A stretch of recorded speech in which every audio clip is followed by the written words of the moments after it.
achieve maximum immunity throughout our community. Ahora en español.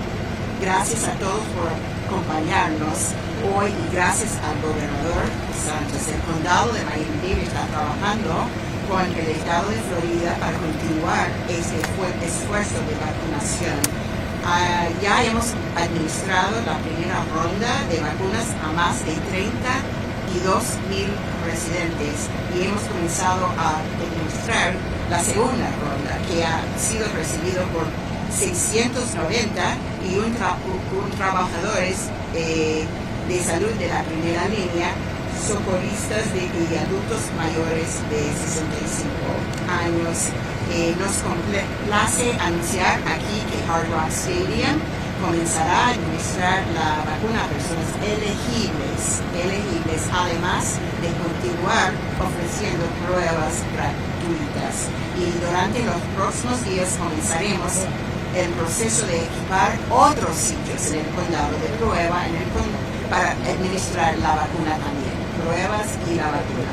Y continuaremos coordinando con los hospitales como Jackson y Baptist y empresas privadas para ampliar el acceso a las vacunas. Invito a los residentes del condado a visitar frecuentemente nuestra página web miamidade.gov/vacuna para actualizaciones sobre dónde está disponible la vacuna en todos los lugares. Mientras tanto, es importante, como siempre, continuar tomando las medidas para frenar el virus, usando mascarillas, la distancia social, lavando manos, desinfección y las pruebas y aislar. Muchísimas gracias.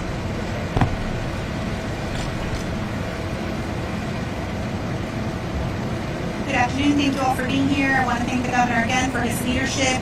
From the very beginning of the pandemic, the governor has placed focus, the priority, and the emphasis from the state of Florida's perspective on those most vulnerable. What we've learned throughout this epidemic is that seniors are most at risk. And so I'm proud to be part of an administration that prioritizes our elderly, that prioritizes the most vulnerable. And this is just another example of the leadership from the state to make sure that we're taking care of our senior population. This pandemic has been a tremendous burden on all of us.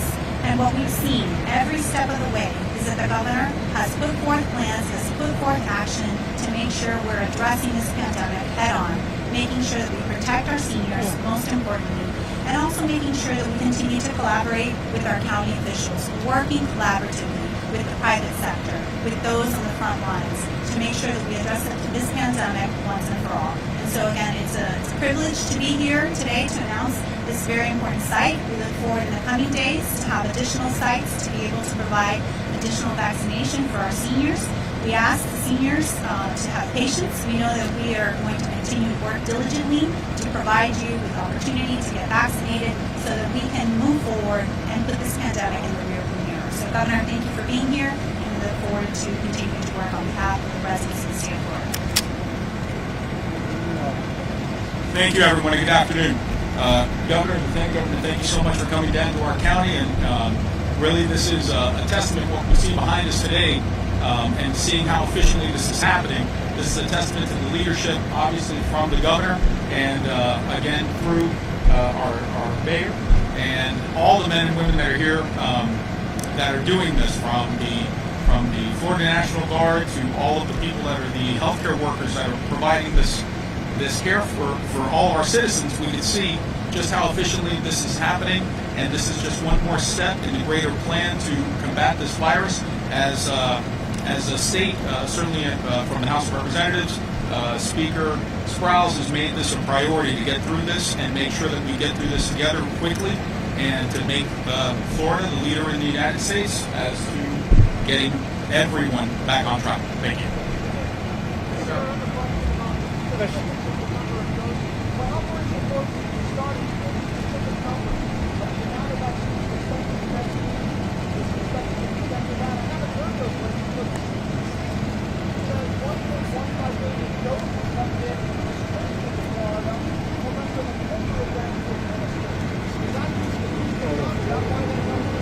So, no, I think, well, a couple things. One is, when the shots are administered, whoever is the administrator has 24 hours to report it, and then by the time it gets through that system, so you're really looking at about a 72-hour lag. So if you go back, I mean, they're even updating from the weekend.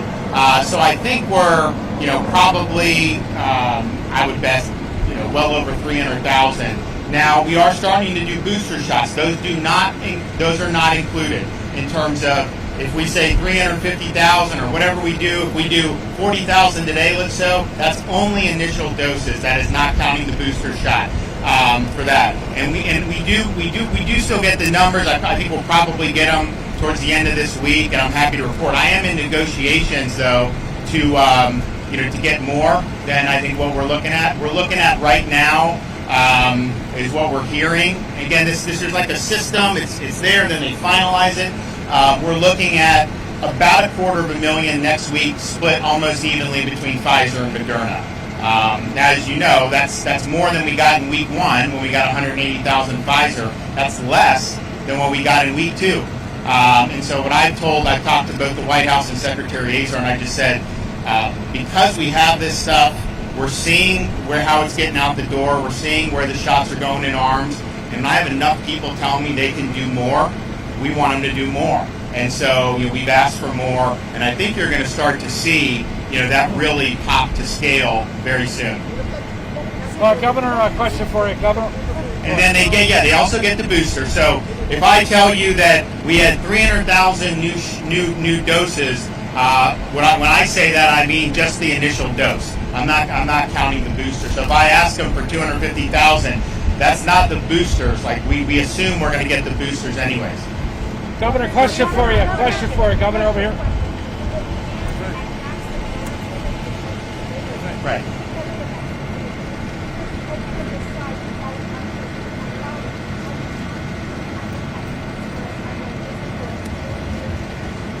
We think so, and that's one of the reasons why we're doing the soft opening, to make sure we get through these cars today, tomorrow, and then make sure we can say, okay, we know we're going to be able to do 1,000 a day. We've actually talked. I mean, if we know we have the vaccine, I would do more than that at these sites. I think you probably can, but we just want to make sure you can do it, and then go from there. So, and I think I mentioned our emergency management, Jared Moskowitz. He's going every day and looking at, if a county health department tells us, well, it's going to take us 2 weeks to get through this, we say, okay, we'll give you enough for this week, but then we're going to take the rest, and if Jackson can do more, we're going to do more at Jackson, or if they can do more in some of these other sites. Some county health departments want more because they do pods in the community, and they're able to get it through. So we're going to continue to do that so that whatever's there, it's not just sitting on the shelf. And if you're not using it, we want to divert it to someone who does. And if we do that, it doesn't mean you're never going to get vaccine in the future.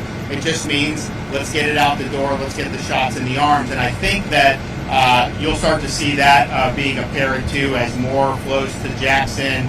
Orlando Health asked for a lot more than what they're doing thousands a day. So we're going to work with that. The Sacred Heart Pensacola, basically, they needed more. So they had one of their sister hospitals in another part of the state send some, and we said we'll be there to backstop you. So yeah, I think I think they've done a really good job with that, and that's just what we're going to keep doing. But the hospitals are now really getting in a groove.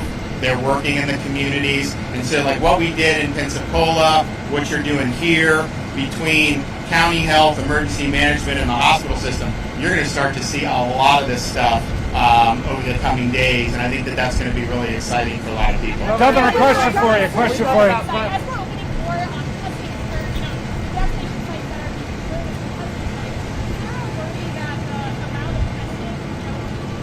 testing,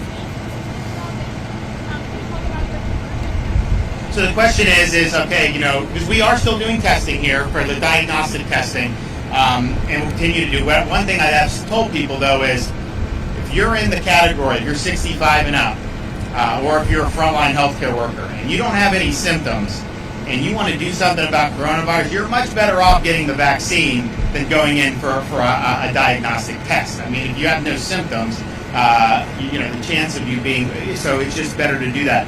So it's going to remain open, but we also have the ability to provide free of charge these rapid tests. And so if this site is more useful to do all vaccine, we would still have those same amount of tests that can be deployed, and we'd have to figure out who would want to do that or how you would do it. Does county, cities, some want tests, some are only focused on vaccine, and so it would just depend on how that shakes out. But there's an abundance of these rapid tests that I think we're going to continue to get, for the next couple of months, and so we obviously want people to be able to You're use just it. for clarification, you're saying we don't know exactly when or if this place will be fully converted to vaccination only. We haven't made that decision yet. That's right. I mean, we thought to just abruptly stop, even though there's a lot of other places to test. We thought that some people are used to going here, so we want to keep it going for the time being, and maybe we decide to just always keep it going. And so we're going to make those decisions based on what the most efficient use of resources would be. Governor, question for you, Governor. Sure. I want to know how these folks ended up in line here this morning. And you had so many people in Jackson and other places who were told to go home because they ran out of supplies. It was just a combination of reaching out to senior community, saying we're going to do a demonstration project. Are you interested? There's a lot of retired fire and police that have come through, and it was just basically let's get it through. Let's see what happens. And they just worked on it, I think, on the community level. Yes, sir. Yeah, question for you, Governor. How do people make appointments in the future? So the appointments, I'll do him, then I'll do you. So on the appointments, we're going to announce that. We just want to make sure with the soft opening that this goes good today and tomorrow, and then we're going to announce the number of slots and then how to sign up. So that will happen. Just be patient. We just don't want to sign people up and then not be able to deliver the vaccine. So that's going to happen relatively soon. And then our hope is, at that point, if people like it and it's doing good, we're just going to keep it going. I even talked about, I said, okay, they have the national championship game here on Monday. Does that mean I don't think it means you need to shut it down. Maybe you'll close a little early, but I think you can still do it even on that day. And of course, I've given instructions. Any of these sites we're doing, we're keeping them open on the weekends. Yes, sir. The administration had 10 months to set up a statewide vaccine sign-up website. You're doing so right now. Why didn't you do it before? Well, no, we first of all, it's not all through the state. I mean, that's I think what people don't understand. For us to direct every dose that goes for hospitals and all that would be a total Charlie Foxtrot. Okay, let me tell you, it would not work well. So, Carlos Magoya at Jackson, he's going to be able to manage his appointments and do that in his system better. So having one centralized thing and then dictating the hospitals would not have been effective. And so we always viewed this from the very beginning as, okay, what existing infrastructure do we have in the state? These are the best that we have in this. Let's obviously harness that. They all want to be involved in this. I mean, no one's walking away from it. And so you do that. But I think if you're going to go get a shot at Jackson, you want to make the appointment with Jackson. You don't want to make it with a government agency and then have that be passed on to Jackson. So I think that's a better way to go. And look, a lot of this was, we got the 180, then we got more, and then now we're kind of, a little less than where we were. So we want to make sure that the vaccine's there to be able to administer. But I think you're going to see that that's something that is happening. I was really impressed with the pace I saw at Jackson in terms of the shots. I was very impressed with Orlando Health. And then this morning up in Pensacola, I mean, man, people were so excited to be able to get these shots. And so they had the mask on, but as I said, the smiles were under the mask. I mean, people really appreciate it. And it just shows you that the decision to put our seniors first was the right decision. Thanks, everybody. Governor, can you please Mayor Cava, I got a question for you, Mayor. Mayor? Hi, Mayor Cava. Hi, Mayor. Well, thanks for talking to us. Will your office be announcing the opening of other sites? What about the State Department of Health in Miami-Dade? Because in Broward, they've been rolled out for a week. Right. But we're not hearing a plan, Mayor. Right, so there's going to be a plan this afternoon. Stay tuned. Oh, the State Department of Health in Dade, okay. There's going to be a plan about other places for where there will be vets. Will that be the State Department of Health, Mayor? That will, yes, we're working with the Department of Health, we're working with the hospitals, and we have a joint plan, and we'll be rolling out some information later. Mayor Cava, can I ask you?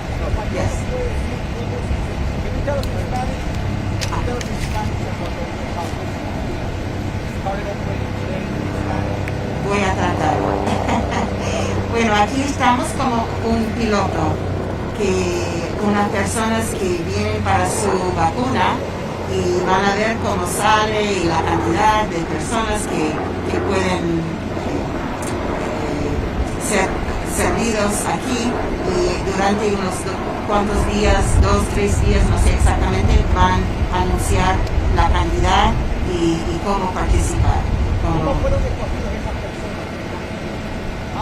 Todos son elegibles, yo no sé exactamente cómo sabían ellos. Pero yo hablé, por ejemplo, con 2 bomberos retirados que estaban en un campo.